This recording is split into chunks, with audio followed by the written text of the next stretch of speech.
Are we ready? Yeah. Okay. Well, thank you all for voting for me here. It's my first presentation ever, so give me some grace. And I noted down as many points as I can, so I can, I give you the best I can here. How to Ikigai? Before we get into that, I want to take a moment and ask you all to open up my phone. Typically, I would say keep your phone today, but open up your phone and just check how many apps you guys have downloaded and used. Like just a few, which are on the top of your list.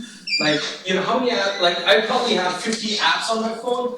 I use maximum of 3 to 5 every day. Yeah. And that is what it is about. Can you guess what these numbers are? There are over 30,000 new products that are deployed in a year. 30,000. And out of that, 95% of them fail. And this is not mine, but it is from Clayton Christensen, who is the writer of this Innovator Dilemma, and a HDR writer, and so on. You all know him. He's the one who says this. And ChatGPT also. Yes. I know which one's working. So that's what it is. And what if I told you there's a Japanese secret that can help us build products that will last a lifetime, that aligns with you, your company's mission, and your users? Aligning all these three is so critical in today's world that we need to kind of start understanding the reason of being of our product. And that's where I came up with this concept of product Ikigai. A little personal story before I dig deep into it. When I started as a product manager, I don't want to age myself, but I take it before I go. It was a sexy job. I worked hard to get into that role. And when I did, the first 1 week or 2 weeks, it was honeymoon period, it was just great. Then after that, I realized I'm just writing stories for my engineering team. I was like, okay, someone else tells me what to do, the salesperson or someone else, writing stories for my engineering team. And then I was like, just creating functional aspects. My boss comes to me one day and says, Bhaskar, you're creating all of this with amazing engineering time, but you really are not creating value. I was like, what? What are you talking about value? Here, amazing features are being launched. What do you mean by value? And he said, we want to see profits. We want to see a return on investment of the time you're spending with your engineering teams. And I was like, okay, now I need to go and find out what the customers are going to pay if I launch this feature. I went and did that.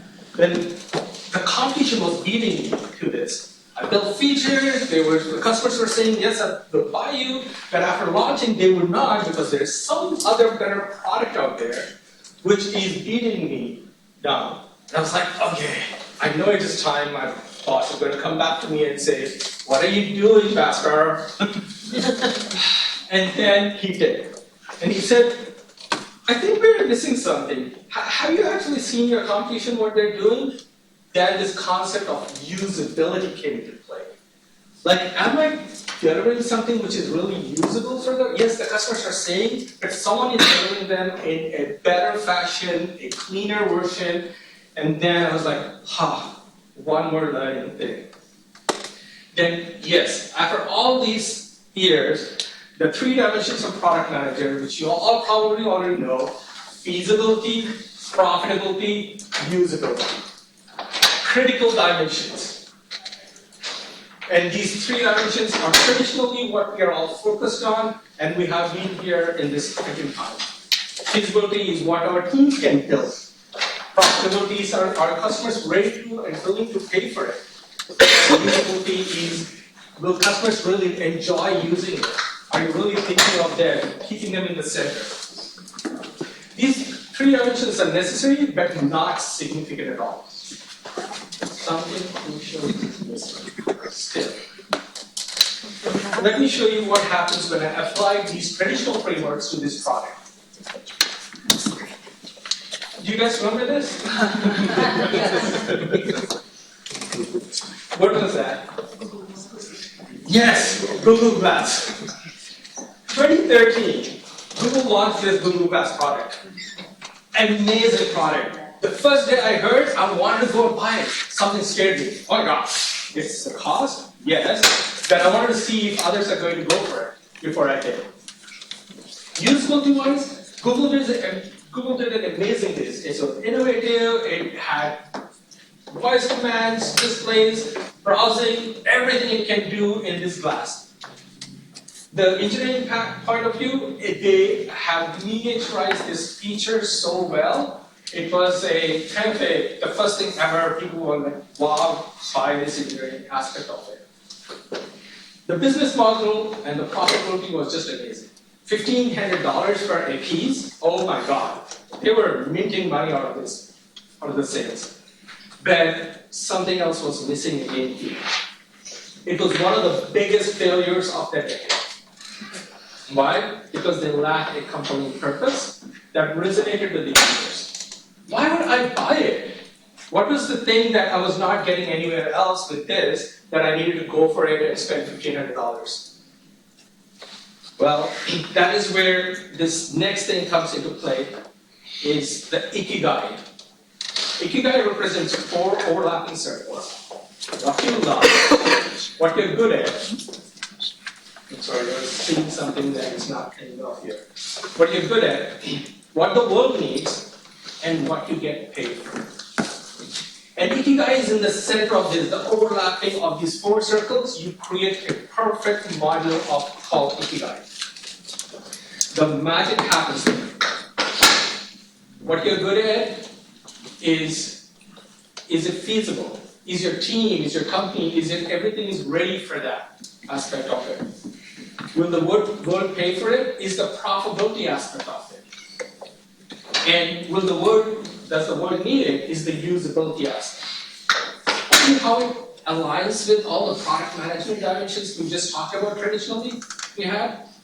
But the 4th dimension, what you love, that represents the purpose, the mission, and the passion.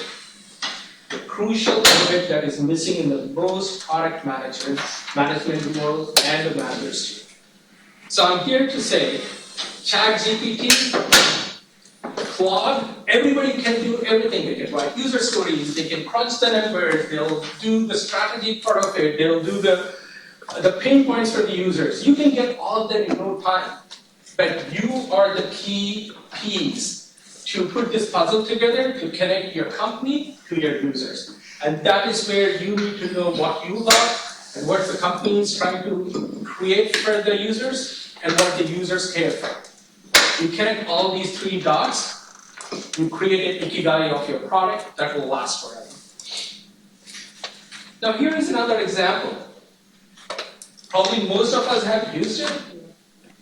Yes? Their mission statement, to create a world where anyone can belong anywhere. You know what happened during COVID? They were like, now their houses were getting filled. So they pivoted and immediately said, we will get the world to you. You will get you the experiences into the place where you are. So they started creating yoga classes. They started creating, you can hire a chef that will teach you how to cook and all that. See what happens when you're going after a mission to serve your customer. Nothing stops you. You pivot and do what you need to do. It also creates an authenticity for the customers can feel. It creates a passion and delivery of what you need to. It helps you also navigate the challenges like Airbnb did during the COVID time. And it ensures longevity. If you can overcome the times of the hard times with making sure you're aligned with your purpose, your product is successful and lives over that hard times. Again, I'm here to say, we started with this number saying that most of the products fail. And out of all those products, you all who are listening to this product guide, hopefully you can take this away and create that 5% of the products which are out there, which will actually touch the hearts of the customers and make sure they survive. My vision actually, and mission is also to imagine an organization that the world is using product Ikigai and saving billions of dollars in R&D, and no one is spending money on Fire phones and Google Glasses. We would love to be, yes, we would be spending money only in the fundamentals of what we care for, what we love, what the world needs, and what we are here to serve. Thank you.